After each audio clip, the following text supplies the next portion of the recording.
Assalamualaikum warahmatullahi wabarakatuh. Alhamdulillahirabbil alamin. Asyhadu alla ilaha illallah wa asyhadu anna Muhammadar Rasulullah. Allahumma shalli ala sayyidina Muhammad wa ala ali sayyidina Muhammad amma ba'd.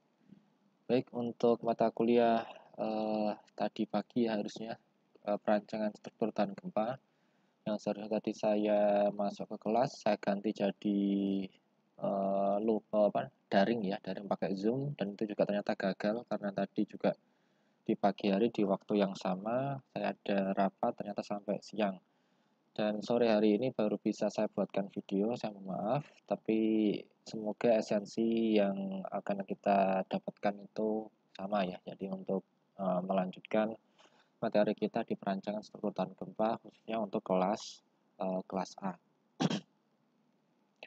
Oke, di pertemuan sebelumnya kita sudah membahas tentang beban gempa dengan pemodelan respons spektrum, sudah kita kerjakan mahasiswa. Kemudian di materi ini kita akan melanjutkan, dan ini insya Allah mungkin materi terakhir ya, atau kalau nanti misal ada beberapa yang ingin saya sampaikan, saya akan buatkan video secara di YouTube ini. Jadi sekali lagi ya, model beban gempa kemarin saya sampaikan ada 3 yang secara tertulis di SNI 1726. Yang pertama yang kemarin kita kerjakan respons spektrum yang pertama, yang kedua ada gempa statis ekivalen, kemudian yang ketiga ada time history, dan kemudian yang keempat itu sebenarnya ada disebutkan di SNI-nya ya, itu adalah metode lain yang sudah divalidasi oleh para insinyur kita, atau yang sering kita jumpai juga di lapangan. Analisa yang keempat atau model beban yang keempat itu adalah model pembebanan, analisanya adalah analisa pushover. Jadi kalau kita mau kumpulkan semuanya, model beban gempa itu ada 4 ini ya. Walaupun yang keempat ini peluangnya banyak sekali, tapi yang jelas 4 ini adalah respons spektrum pertama, kemudian yang kedua adalah statik ekivalen, yang ini akan kita pelajari, kemudian time history, riwayat waktu ya, jadi gempa-gempa yang masa-masa lampau kita hadirkan kembali ke proyek kita, itu adalah time history, kemudian analisa pushover. Jadi bangunan itu dia didorong secara beban statis sampai memenuhi kapasitasnya. Jadi analisa pushover itu lebih cenderung ke bagian review dari gedung atau evaluasi ya, evaluasi bangunan. Oke, kita kembali lagi ke sini. Jadi kita fokuskan biar ini nggak terlalu panjang video. Jadi nanti di video ini saya akan sisipkan ya, ada tugas-tugas yang harus kalian kerjakan mahasiswa, agar ini bisa membantu kalian untuk memahami materi yang saya sampaikan. Jadi di tengah-tengah video ini ya, nggak tahu di awal, di tengah, atau di akhir ya, silakan nanti ikuti secara penuh ya video ini. Oke, gaya gempa statik ekivalen, ini dasar kita masih menggunakan SNI 1726 2019 yang terbaru. Kalau kita baca secara langsung ya di SNI 1726 itu untuk tata cara pelaksanaan atau pengerjaan analisa statik ekivalen itu dia nggak teratur ya, dia loncat-loncat karena memang disiapkan pasalnya banyak ya. Nah, di sini yang materi yang saya buat ini sudah saya susunkan jadi lebih mudah ya untuk diikuti ya. Jadi yang pertama kita mulai dari yang pengumpulan data-data dulu ya. Jadi pengumpulan data yang pertama itu adalah faktor keutamaan gempa. Jadi faktor keutamaan gempa atau di situ simbolnya IE itu didasarkan pada tabel 4. Jadi kalau kita lihat SNI 1726 ini ya, ada tabel 4 faktor keutamaan gempa, di mana faktor keutamaan gempa ini didasarkan dari fungsi bangunan. Jadi fungsi bangunan ada di mana? Di tabel 3. Jadi kategori risiko bangunan ini yang akan kita jadikan dasar dalam penentuan faktor keutamaan IE tadi ya, di tabel ya, istilahnya kita lihat lagi di tabel 3 dan di tabel 4. Misal di sini ada beberapa pemanfaatan bangunan ya, jenis misal bangunan yang resikonya rendah terhadap jiwa manusia. Artinya misal bangunannya itu pengguna bangunannya itu minim, maka kategori risikonya akan kecil, 1 atau mungkin 2 ya. Misal di situ kategori risiko yang paling ringan ya, 1, itu di situ ada gudang penyimpanan. Artinya hampir mustahil ya di gudang penyimpanan itu ada orang yang nginep. Jadi nggak ada yang orang yang nginep. Misal ada orang masuk paling cuman beberapa saat saja.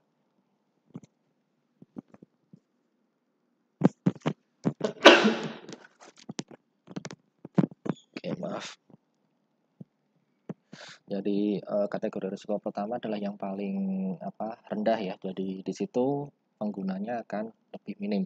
Kemudian sedikit meningkat di kategori risiko kedua itu contohnya di situ ada rumah-rumah atau perumahan ya, atau rumah kita lah, ruko, rumah kantor, gedung perkantoran, di mana di situ ada orang penggunanya tapi nggak terlalu banyak.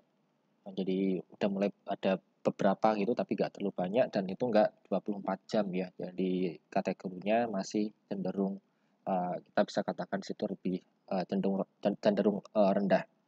Itu contohnya ada bangunan yang untuk perumahan, rumah toko tadi ya, pasar, bangunan industri dan seterusnya, pabrik, itu masuknya kategori risiko kedua.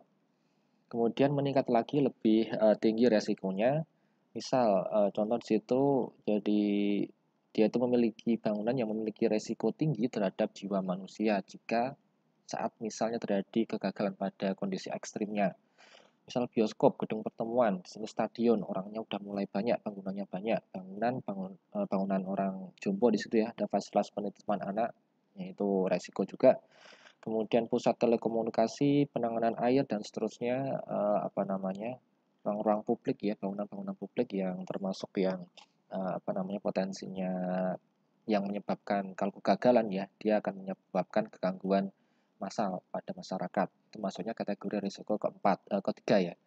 Ketiga. Kemudian paling tinggi itu ada di kategori risiko keempat.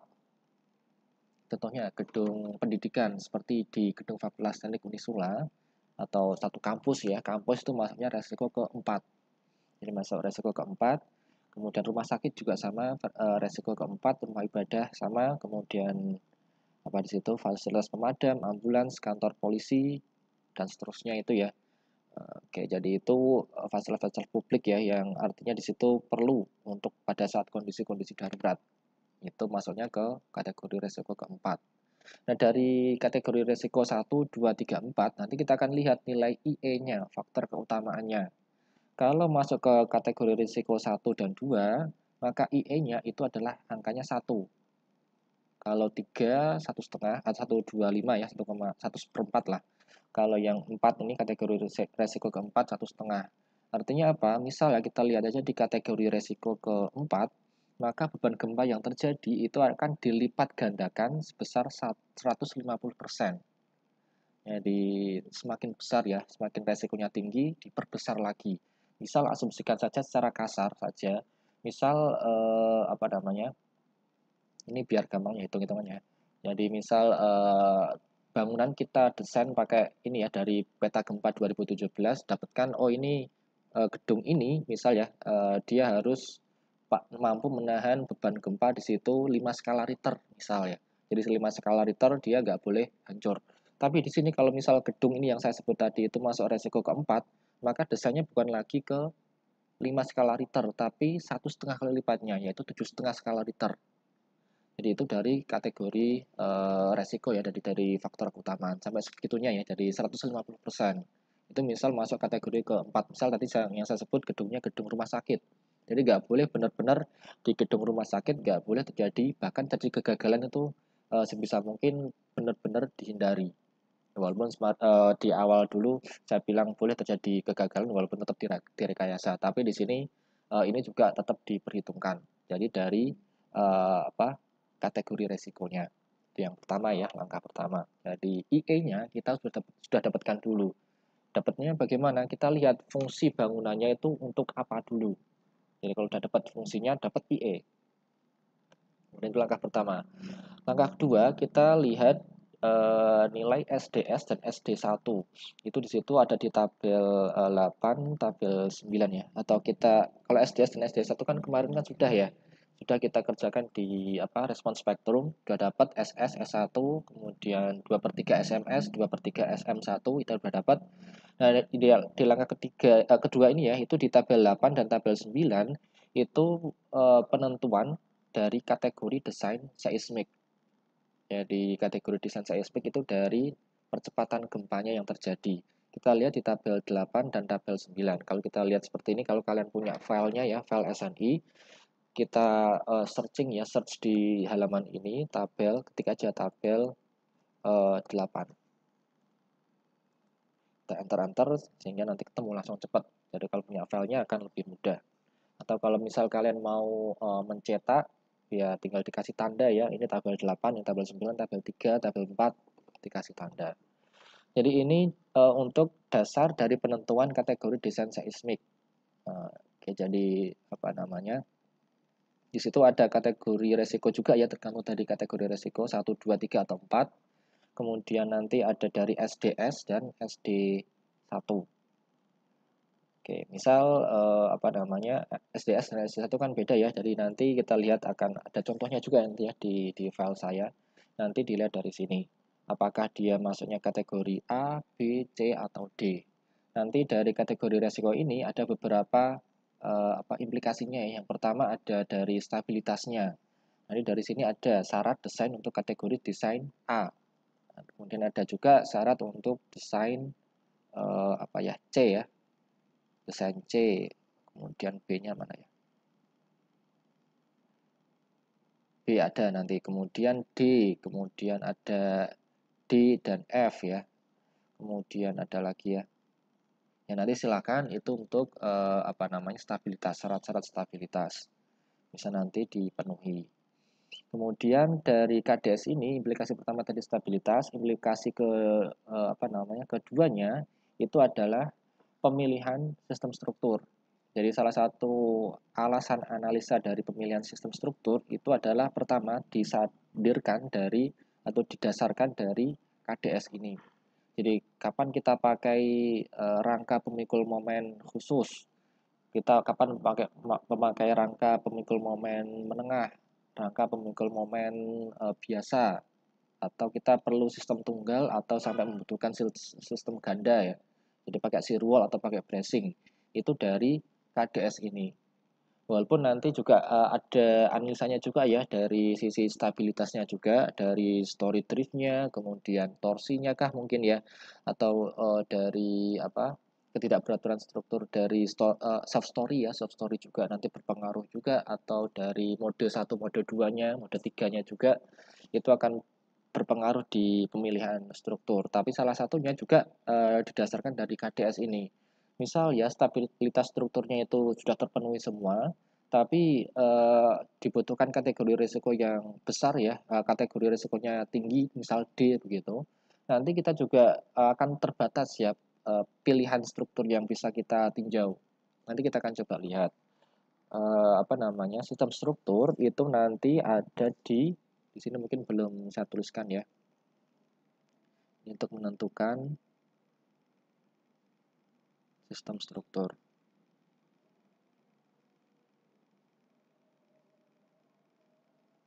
Kita coba lihat, saya lupa di tabel, mungkin tabel 12 ya.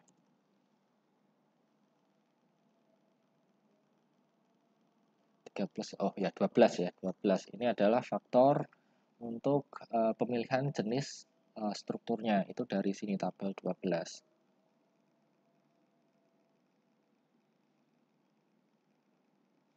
Oh ini ya di langkah keempat ya. Jadi tergantung dari kategori, sekali lagi tergantung dari kategori desain seismik. Jadi apakah A, B, C, atau D, atau F, atau E, atau F. F itu nanti yang kena di bangunan yang ada di daerah potensi likuifaksi, potensi sesar, itu F. Biasanya kalau di Semarang ya, karena rawan ya, Indonesia juga, biasanya kalau nggak D ya E. Maksudnya biasanya ke situ.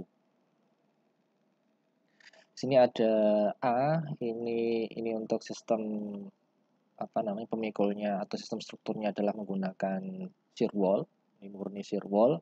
Kemudian yang B ini adalah untuk truss ya atau rangka batang, itu maksudnya ke B. Dan biasanya kalau gedung itu lebih pemilihannya ke poin C ya, sistem rangka pemikul momen. Jadi kalau kalian belajar beton atau mungkin baja, kalian mungkin akan diajarkan juga atau paling nggak dengar ya, ada pemikul momen khusus, pemikul momen menengah, dan pemikul momen biasa. Itu dari sini. Itu yang C itu adalah sistem tunggal. Kalau sistem ganda bagaimana Pak? Jadi kalau sistem ganda itu ada di bab D. Bab D itu untuk sistem rangka pemikul momen khusus, itu D. Itu ada frame atau rangka momen plus basing atau rangka momen dengan shear wall dan seterusnya. Di situ ada poin-poinnya. Kemudian di poin E itu adalah rangka pemikul momen menengah dengan shear wall atau pengaku lateral. Yang F apa ya? Ya nanti silakan dilihat lagi. Itu tergantung dari ini. Kemudian pemilihan sistem struktur ya, misal kita lihatkan ke beton deh. Beton itu 5, 6, 7 ya. Beton pemikul momen khusus, momen menengah, momen biasa. Kemudian kita lihat di sini ya, terutama yang ini. Di situ ada kata-kata TB, TI, atau mungkin kalau yang lain ya, ada yang 10, ada yang 48, 30 ya. Jadi kalau TB itu tinggi bangunan itu tidak dibatasi. Jadi boleh berapapun.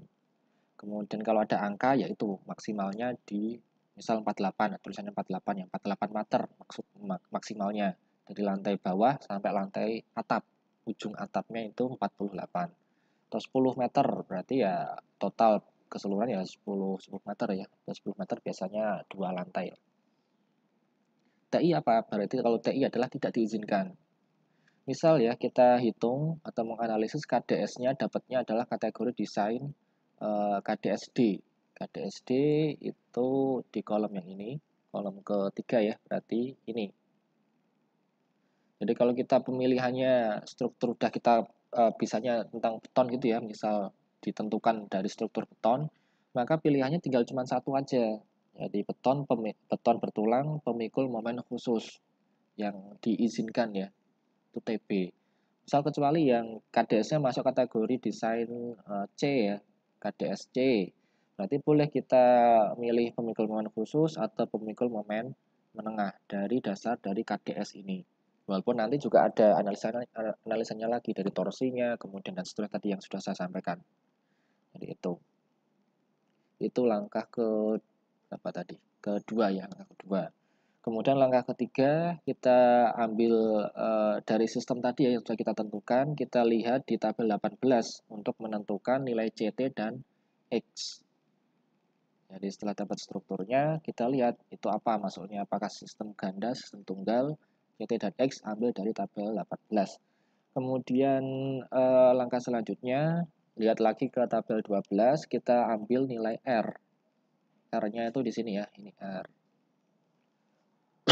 Jadi R-nya itu nanti yang akan kita gunakan sebagai perhitungan analisa beban gempa statik ekivalen. Langkah keempat. Langkah kelima, kita hitung periode struktur.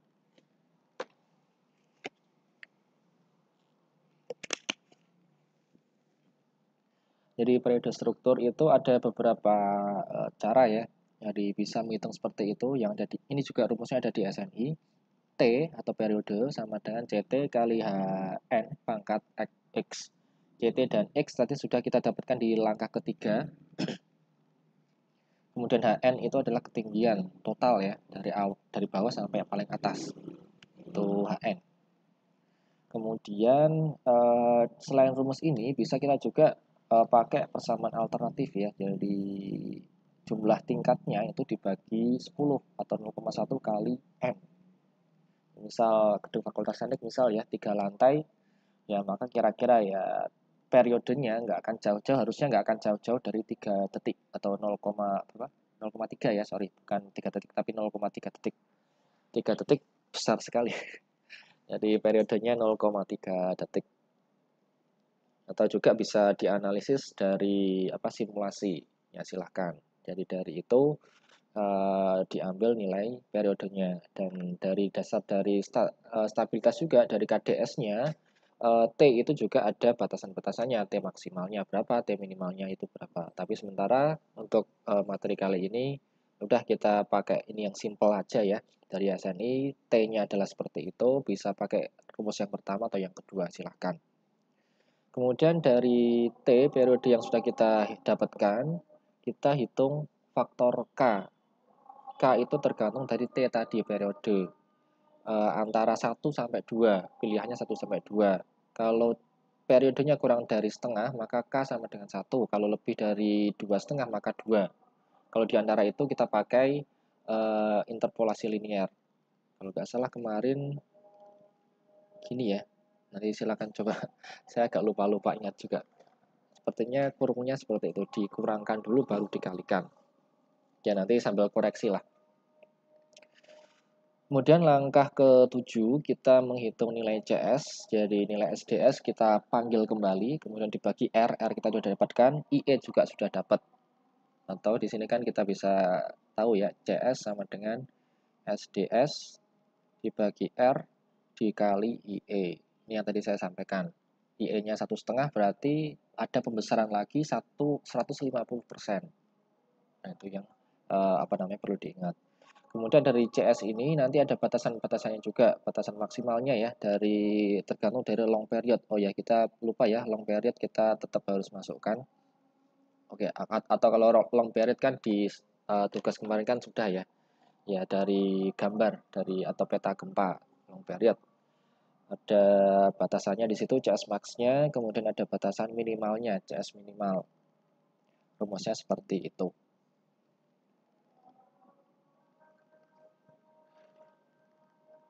Oke, kemudian di situ ada lagi langkah ke-8, V sama dengan CS kali W. CS-nya nanti kita lihat, CS yang kita hitung, kita bandingkan dengan batasan atas dan batasan bawah. Maka mana yang kita pakai? Kalau sudah kita pakai, maka kita kalikan CS-nya ini dengan W atau berat total struktur ya, berat seismik total dari massa, ya massa dari bangunan. Masa entah dari beban mati, beban hidup dan seterusnya itu nanti yang kita masukkan sebagai W. Kemudian langkah ke-9 baru kita menghitung ya distribusi atau faktor distribusi vertikal CVX dari rumusnya itu nanti kita akan praktekkan di Excel ya. Langkah ke-9 dan 10 kita akan lebih mudah menggunakan Excel. Dari setelah dapat CVX, kemudian dari CVX masing-masing lantai kita kalikan dengan gaya gesernya V. V-nya dapat dari sini, langkah ke-8. Jadi itu langkahnya untuk menghitung gaya statik ekivalen. Statik ekivalen nanti simbolnya kita pakai Fx. Kita posisikan berada di setiap lantai. Jadi seperti itu. Kita coba contoh ya. Oke, sebelum contoh, tugasnya ya saya sampaikan di sini. Tugasnya adalah ini. Nanti ini nggak akan saya upload ke SIM, soalnya ya, biar kalian cari sendiri. Soalnya seperti ini, jadi soalnya meneruskan dari tugas kemarin, respons spektrum, tergantung dari NIM, kemarin sudah, ada lokasinya, kemudian ada situs tanahnya seperti apa. Kemudian saya tambahkan bahwa ini kalian nantinya akan merancang suatu bangunan gedung, kita anggap aja pusat telekomunikasi, gitu ya. Ada total 4 lantai, masa tiap lantainya seperti itu, silakan nanti totalnya dihitung sendiri, tinggi per lantainya seperti itu sudah tertera, nanti silakan dikerjakan 1 minggu ya, bukan 2 minggu, 1 minggu, ditulis tangan, dikerjakan tulis tangan, hitungan pakai Excel boleh, tapi nanti tetap semuanya harus ditulis tangan, baik itu hitungan atau tabel atau mungkin gambar sketsa, silakan tulis tangan, freehand. Kembali lagi ke contoh soal apa di sini. Jadi proyeknya gedungnya rumah sakit, kotanya ada di Semarang, tanahnya situs tanah D. Jadi bangunannya 6 lantai, total 6 lantai termasuk atasnya ya, dek atapnya ya. Kemudian ditanyakan untuk statik ekivalen. di tingginya seperti itu per lantai ya, 4, 3,5 ke atas. Kemudian berat seismiknya, beratnya per lantainya seperti itu, 4,2 berapa itu? 4.200 ya, 4.200 sampai lantai paling atas yang mengecil ya 3.500. Ini yang akan kita hitung. Oke, pertama kita lihat tabel 4 ya, rumah sakit.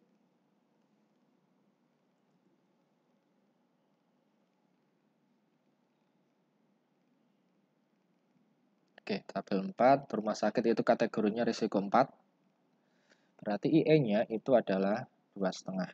Dapat 2,5. Sorry, 1,5 ya, 1,5. Kemudian nilai SDS dan SD1 ini ini sebenarnya ada di materi kemarin kalau nggak salah ya.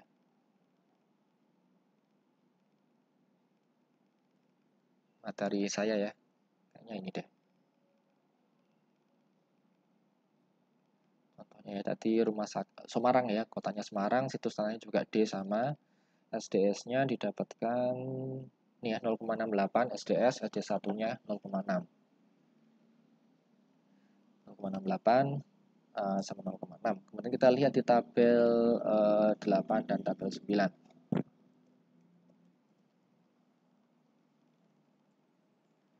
Oke, SDS-nya itu 0, berapa tadi? 0,684. 0,684 itu di sini ya. 0,684. Jadi 0,684 itu udah di atasnya 0,5. Karena kategori risiko keempat, maka KDS-nya adalah D. Itu ya. KDS D. Kemudian kita lihat juga dari SD1.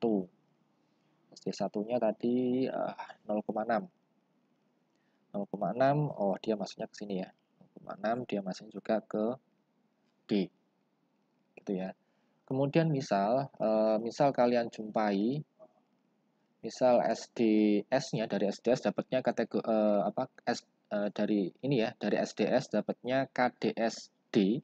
Kemudian dari SD1 dapatnya KDS-C misal gitu ya, KDS-C, maka ambil yang paling rawan ya, yang paling ekstrim, ambil yang D, ambil yang paling jelek gitu ya. Jangan D sama C jadi C gitu, jangan. Jadi ambil yang paling jelek. Walaupun juga D sama A, ya ambil yang D. Walaupun itu sepertinya nggak mungkin ya. Biasanya memang D atau C gitulah. Tapi kalau sama ya, kebetulan untuk yang contoh soal ini dia sama, semuanya dari SDS maupun SD1 dia KDS-nya D, maka masuknya udah kita D aja, KDS-D. Kemudian kita lihat tabel 18 atau kita lihat sistem strukturnya dulu ya, tabel 12 ya.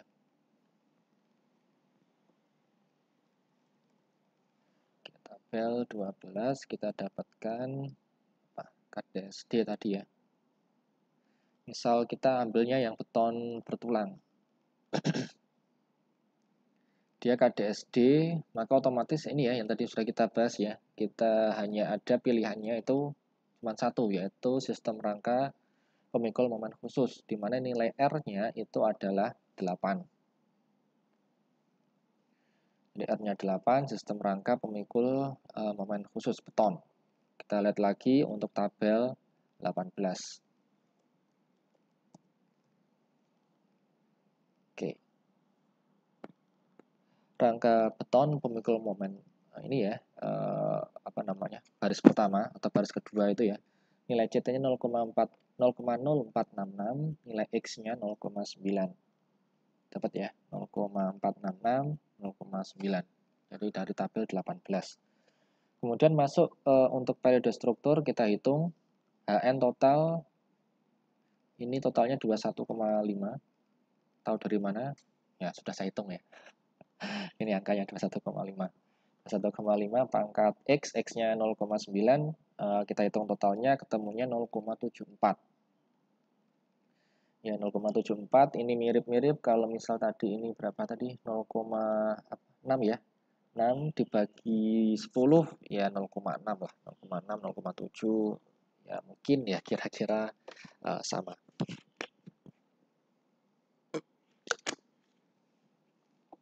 Asal enggak 0,7 sama 0,3 gitu itu jauh. atau 0,7 dengan 1,2 itu jauh. Kalau 0,6, 0,7 oke lah, mirip lah. Oke, karena ini T-nya 0,7, maka T itu berada di antara 0,5 dan 2,5, berada di antara 1 dan 2 ya. Jadi rumusnya kita tuliskan, masukkan angka-angkanya. Situ Y itu adalah K ya. Y satunya 1, ini yang kemarin mungkin dulu saya ajarkan juga. Misal ini Y atau ini yang K ya, saya tuliskan aja ya. Ini K, ini apa ya, X-nya itu T, periode. Jadi antara 1 sama 2 ini yang kita cari, atau Y di situ ya. Ada Y1, Y, dan Y2. Kemudian periode yang kita hitung awal batas yang X1-nya ya, ini X1 itu 0,5, X2 itu 1 apa 2 tadi? 2,5 ya, 2,5. Benar ya, 0,5, 2,5. Kemudian ini X-nya, ini yang kita ketahui di mana T-nya sama dengan 0,74. Jadi kita masukkan semuanya, dapatkan angka seperti ini. Coba kita hitung ya, biar sekalian kita ngecek deh. Mungkin dia di sini seperti ini. 0,74 dikurangi, sebentar, 0,74 kurangi 0,5 dibagi 2,5 dikurangi 0,5 ya. Jadi X1-nya ini keliru juga. Dapatnya berapa itu? 0,12. Benar ya. Kemudian kalau itu 2 min 1, benar nggak? 0,12. Jadi 1 ya, 2 min 1 itu kan 1. 1 dikali 0,12, ajak 0,12, tambah 1, dapat benar 1,12. Jadi memang benar ya, dikurangkan dulu 2 min 1 atau Y2 min Y1 dikurung dulu. Baru hasilnya dikalikan dengan X min 1 dibagi X2 min X1. Itu nilai K-nya. Nilai K dapat, CS kita hitung, kita masukkan semuanya, tadi R-nya 8, SDS-nya 6,84, hasil CS-nya 0,128. Kita lihat batasan. Tadi batasannya kita lihat ya, CS max. Tadi ada apa namanya? Dari TL ya, long period-nya. Kita lihat long period-nya dari apa? Semarang ya. Semarang long period-nya itu adalah 8 detik. Kalau apa namanya? T lebih dari long period, berarti masuknya ini ya. Nggak mungkin ya. Kita ini deh. Karena tadi periodenya cuma 0,7. 0,7 periodenya, long periodnya 8. Jadi yang kita pakai yang pertama, SDS dibagi T kali R per I. Oke, ini yang kita pakai, kita masukkan angka-angkanya. Dapatkan CS max-nya itu adalah 0,173. Kemudian CS minimumnya ini juga ada batasannya juga. Batasannya itu juga ada keterangan ya. Apa namanya? Kita lihat ya S1-nya dulu. S1-nya apakah 0,6 atau kurang dari 0,6 atau lebih dari 0,6. Kita lihat di sini S1. Oke, S1-nya 0,5. Kalau S1 0,5 berarti bisa kita gunakan ini. CS minimumnya adalah itu. Kalau dia nanti kan ada ya yang S1-nya lebih dari 0,6 ya. Nanti pakai yang ini. Untuk contoh kasus di sini yang digunakan itu adalah rumus yang pertama, batasan minimal yang pertama. 0,04. 0,004. Mana tadi? Ini ya, 0,004 kali SDS kali I. Jadi sekali lagi kali I. Dapatkan angka 0,004, tapi CS minimumnya itu juga dikasih batasan. Batasannya CS minimum itu nggak boleh kurang nggak boleh itu kurang ya, nggak boleh kurang dari 0,001.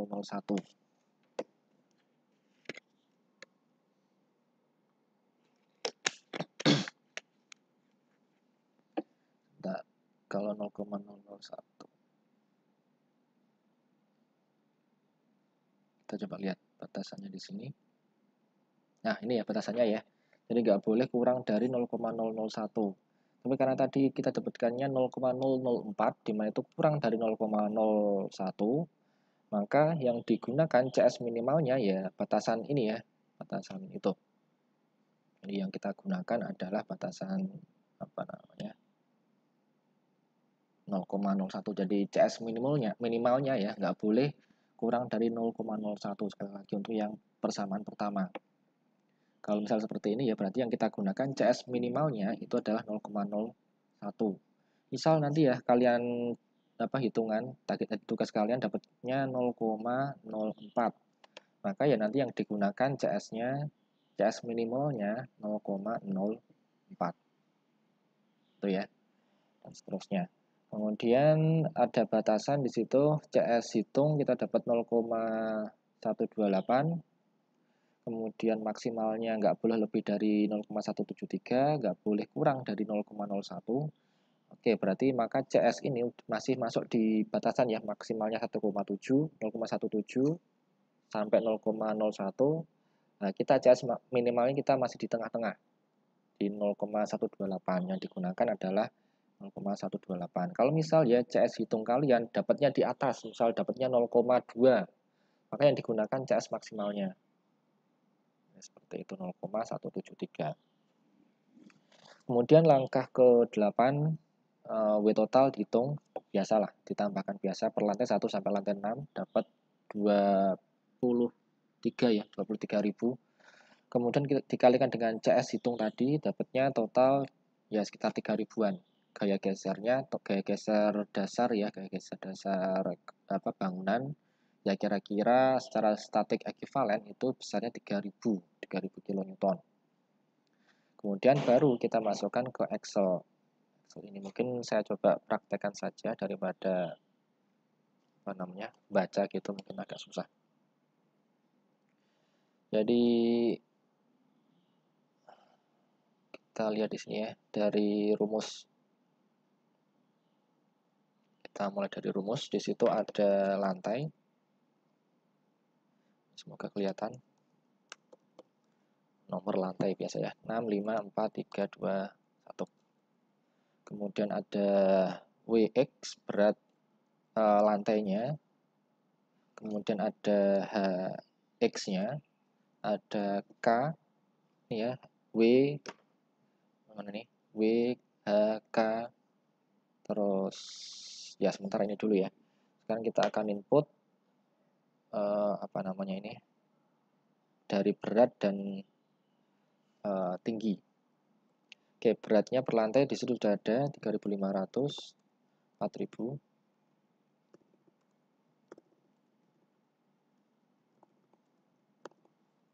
Kemudian H-nya ini adalah tinggi kumulatif. Lantai 1 itu tingginya 4 meter.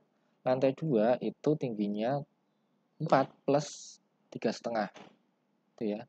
Jadi 4 plus 3,5. Itu ya. 4 plus 3,5. Lantai 2 juga sama. 11, jadi 7,5 tambah 3,5. Kemudian lantai keempat tambah 3,5 lagi, tambah 3,5 lagi, tambah 3,5 lagi. Jadi itu caranya ya. Kemudian K tadi yang sudah kita hitung, nilainya dapat 1,12. Ini sama aja ya. Ini bisa untuk K itu boleh ditampilkan seperti ini, atau ya kita simpan ya. Artinya misal ya, K sama dengan 1,12. Ini dihapus, boleh. Jadi nggak muncul K lagi. Kemudian lanjutkan ke rumus. Ini ya, kita CVX, kita di situ ada WX kali H pangkat K. Itu ya. WX-nya per lantai atas, lantai 6 3.500 dikali HX-nya, kemudian HX-nya itu dipangkatkan dengan K. Seperti ini. Misal K-nya saya absolutkan selnya. Dapat angka segitu ya. Kemudian dari sini kita kopikan saja. Kita cek. Oke, udah memenuhi semua. WX kali H pangkat K. Kemudian di situ ya pembaginya ada sigma total. Sigma total dari ini W kali H pangkat K itu kita sigma ini total. Ya, atau kalau enggak di total aja ya, sum aja ya. Sum ketemu seperti ini. Kita hitung. Kalau nggak punya Excel, hitung manual. Gitu ya. Kalau nggak mau hitung manual ya pakai Excel. Tapi nanti di ujian ya, soal ini pasti muncul, walaupun nanti angkanya pasti beda. Jadi siapkan kalkulator, nggak boleh pakai HP, nggak boleh pakai laptop. Ini dapat, kemudian apalagi di situ langkah itu langkah ke-9 ya. Jadi apa namanya? Oh, kita belum ding. CVX. CVX-nya itu sama dengan W-nya ini per lantai dibagi totalnya. Seperti ini. Kita absolutkan sekali lagi. Dan nanti kita bisa kopikan 0,2, 0,25, 19, dan seterusnya. CVX. CVX sudah dapat, lanjut ke FX. Di mana FX-nya itu tergantung dari V. Ini ya. V itu tadi dapat berapa ya? Oke, 3000-an ya. 3033,6. Fx sama dengan CVX satu lantai atau per lantai dikali dengan V. Itu ya. Oh, tadi. Dikali dengan V itu ya 3033. Kita absolutkan nanti biar kita bisa copy. Dapatnya segitu. Oke, mungkin kita rapikan ya.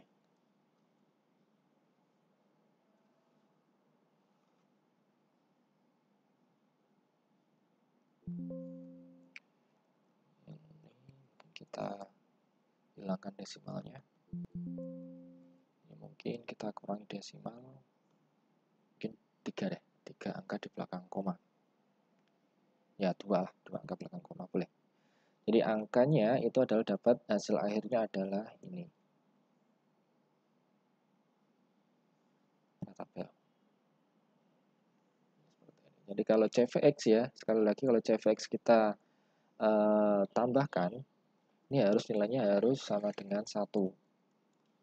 Itu ya, harus sama dengan 1. Ini ya ini sama ya. FX-nya itu total dari gaya geser. Kemudian FX itu gaya geser yang terdistribusi di tiap-tiap lantai. FX ini apa? Kalau kalian ngikuti tutorial ini dari awal sampai akhir, tergantung dari soalnya ini harusnya tadi kan WX kan kalau nggak salah satuannya kilonewton. Maka di Fx itu satuannya juga kilonewton. Satuannya meter ya. Satuannya meter.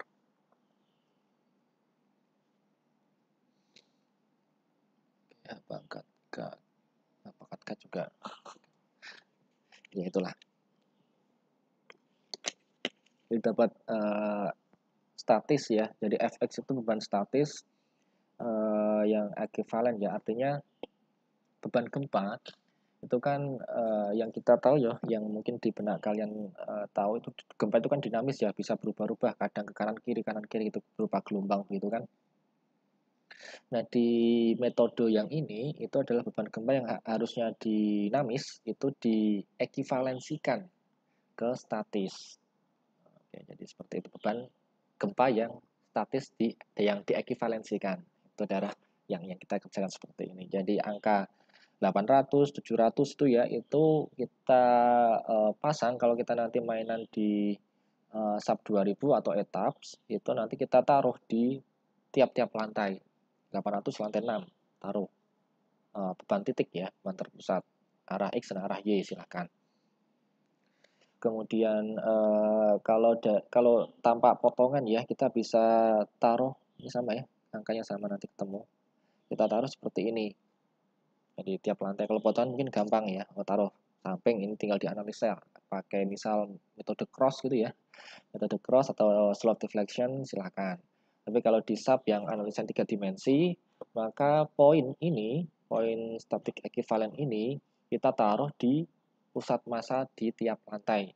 Jadi nggak di ujung, bukan di ujung lagi, tapi benar-benar di pusat massa. Pusat massanya gimana? Ya nanti tinggal dihitung. Kalau di etaps itu mungkin lebih mudah, tapi kalau di sub mungkin perlu analisa tambahan. Makanya kalau saya lihatkan di sub ya, ini sebagai materi tambahan. Jadi kalau nanti di ujian cukup sampai segini, sesuai yang ada di materi saya. Jadi ujian nanti kisi-kisinya ya ada 2 soal, respon spektrum dan static equivalent. Jadi yang respon spektrum silakan simple aja lah. Nggak usah sampai 20 detik, 4 detik aja nggak masalah. 4 detik aja cukup. Jadi mungkin jaraknya per 1 detik, 1 detik, 1 detik.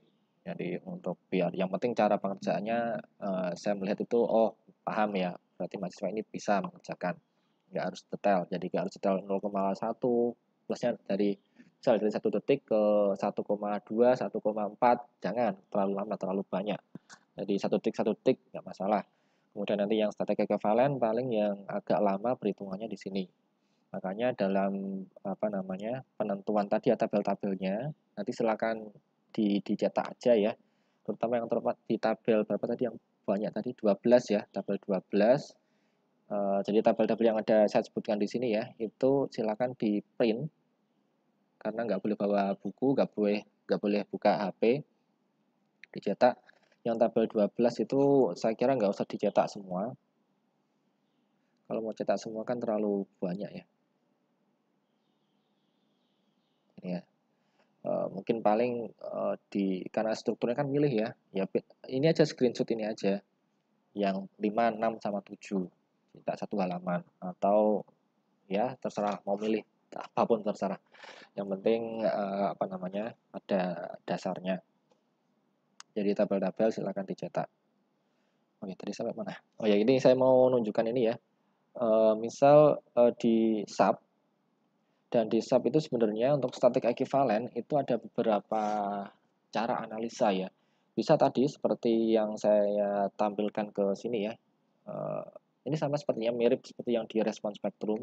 Ada cara hitungan manual yang dari SNI atau pakai kalau respon spektrum kan pakai yang paling populer RSA Cipta Karya. Jadi RSA Cipta Karya boleh pakai itu asalkan sumbernya pastikan itu SNI yang terbaru atau buku peta gempanya yang 2017 ya terbaru lah. Nanti yang static equivalent di program di sub 2000 atau etaps itu juga ada kita dikasih kemudahan ya, user interface-nya kita dikasih kemudahan.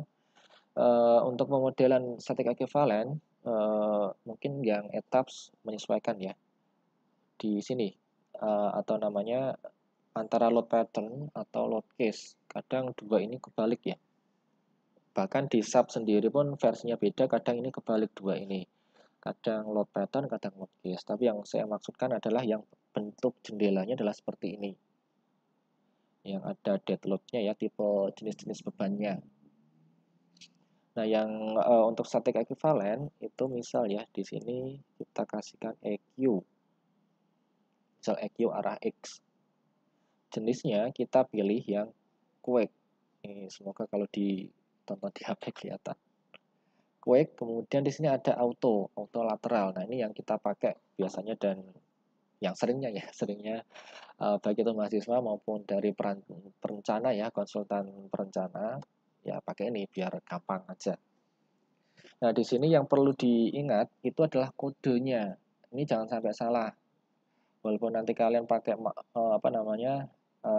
bantuan otomatis pakai program gitu ya, ketika ditanya gimana caranya otomatis default, jangan seperti itu, jawabnya jangan default. Karena di situ ada banyak pilihan kode, pastikan di situ ada kode SNI 1729. Apa kok nggak ada gitu ya? Ya memang nggak ada karena ini belum terintegrasi di Indonesia ya, jadi nggak ada kode SNI di sini.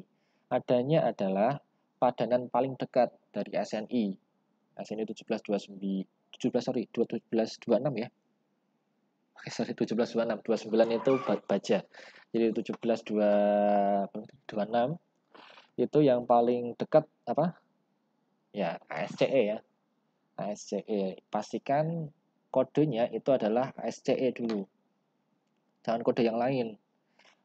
Kadang juga beberapa saya temukan juga di TA ya, kayaknya saya koreksi ya, pakainya UBC 97. Ini tahun kapan gitu ya, masih dipakai. Ya, ya boleh lah untuk pembelajaran. Tapi yang jelas yang paling dekat dengan SNI 1726 itu adalah ASCE. Kalau yang SNI 1726 2019 paling dekatnya adalah ini ASCE 716. Ya, sekali lagi ingat-ingat kalau perlu dicatat gitu ya. Kode ASN ini nggak ada, yang digunakan kalau gempa itu adalah ASCE 716 untuk sekarang ya. Nanti nggak tahu ke depannya. Kalau misal kalian ini saya sub versinya 20.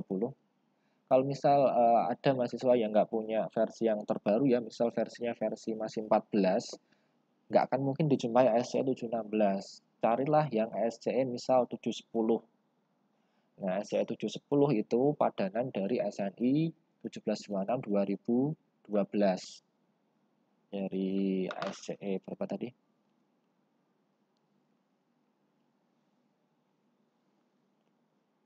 SNI 1726 2000 berapa? Sampai lupa. 19 itu ASCE 716. Kalau yang SNI 1726 2012 itu ASCE berapa? 7 berapa sih? 710 ya. 710. Semoga benar 710. 716 sama 710. Nah, itu silakan dicari. Sebisa mungkin arahkan kodenya ke sini. Kalau misalnya 710 nggak ada, nggak kuat gitu ya, ya upgrade lah. Upgrade untuk laptop baru. Artinya atau kalau ya nggak laptop juga ya, tabnya yang versi yang terbaru.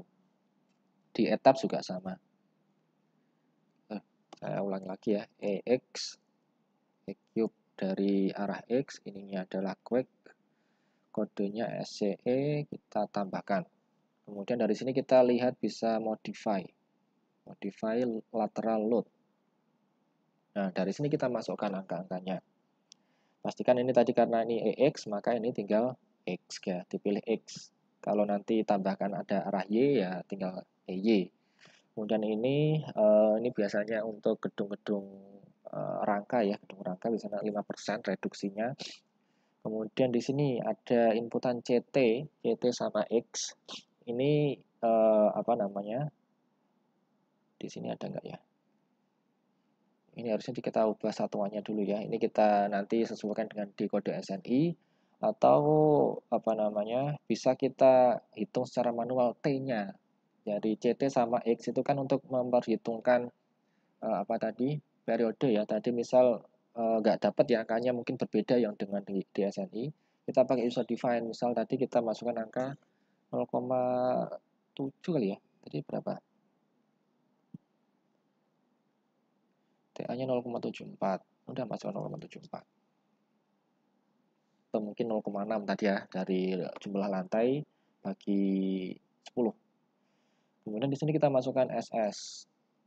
Jadi SS-nya masukkan, S1-nya masukkan, TL-nya masukkan. Ini SS. Kemudian yang bawahnya itu S1. Ini TL long period. Kemudian situs kelasnya ini juga perlu, ini juga hati-hati karena angka di sini kalau kita lihat ini tuh kan otomatis mengikuti tabel yang ada di ASCE 716. Ini yang perlu, yang membedakan ASCE dengan SNI itu lebih ke sininya, FA dan FV. Rumus-rumusnya sama, cara penyelesaiannya sama, tapi angka terutama FA dan FV pembesaran akibat situs tanah itu berbeda. Misal ya, kalau di sini sih biasa saya ngasih F tanah khusus agar ini bisa kita edit. Jadi FA kita bisa masukkan secara manual, FV juga kita bisa sesuaikan dengan yang ada di SNI. Jadi kita pakai situs tanah F. Tapi ini kemarin saya coba di kelas ya, ternyata kalau kita misal pilih D ya, ternyata ini, oh D nggak bisa ya, nggak bisa diedit ya. Saya nggak bisa ngedit di sini D. Atau coba E. Oh E mulai bisa. Jadi E dan F, oh ya oh baru ingat saya. Oh ini penyebabnya kenapa kok bisa diedit. Di apa ASCE 716 KDS atau situs tanah E dan F itu harus pakai site specific analysis, harus pakai uji gelombang di lapangan. Jadi angkanya itu nggak ditentukan dari apa namanya kodenya mereka, kodenya Amerika. Tapi di SNI kan dikasih ya, kasih kode. Ini jadi ini kita bisa ngedit di sini. Ya berapa ya tadi? Ya terserah masukkan angkanya. Jadi angka ini dimasukkan. Sehingga nanti nilai SDS dan SD1 itu sudah bisa sesuai. Jadi bisa kita masukkan E maupun F itu bisa diedit. Jadi walaupun pakai ASCE 716, mungkin nanti di TA kalian ya, TA kalian melaporkan menggunakan misal di batasan masalah, kodenya SNI 1726 2019, keren gitu ya. Kemudian ketika analisa SAP, munculnya, loh kok nggak SNI, kok kenapa kok kode ASCE, atau mungkin loh kok tiba-tiba yang awalnya data apa dari NSPT-nya dapat situs C atau D misal, loh kenapa kok di sini tanahnya E gitu. Nah itu ada alasannya, sebutkan. Ya karena ini penyesuaian. Penyesuaian agar kita bisa mengedit nilai FA dan FV. Cuman itu saja.